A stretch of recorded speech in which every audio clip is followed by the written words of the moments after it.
ক্ষমতা দখলে বিএনপি বিদেশিদের সহায়তা চাচ্ছে বলে অভিযোগ করেছেন আওয়ামী লীগের সাধারণ সম্পাদক ওবায়দুল কাদের। এই মুহূর্তে রাজধানীর ধানমন্ডিতে আওয়ামী লীগের কার্যালয়ে সংবাদ সম্মেলন করছেন তিনি। আমরা সরাসরি যুক্ত হচ্ছি সেখানে।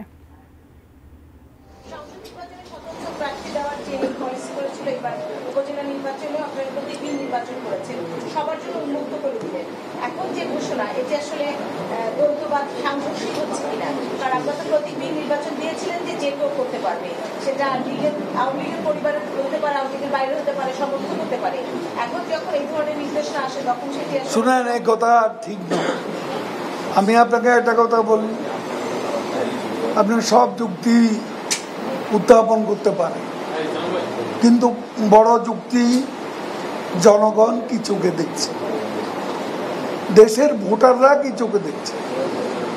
আওয়ামী লীগের এই সিদ্ধান্ত তৃণমূল পর্যন্ত মানুষ কিন্তু খুশি হয়েছে, কারণ এবং দলের তৃণমূলের কর্মীরাও অনেকে তাদের মতো রিয়াকশনটা ভালো।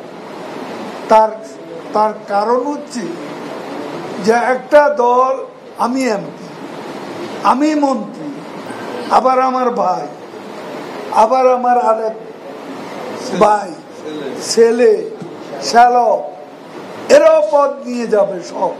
তো তার তৃণমূলের কর্মীরা কি, তাদের কি পদে যাওয়ার কোনো অধিকার নেই?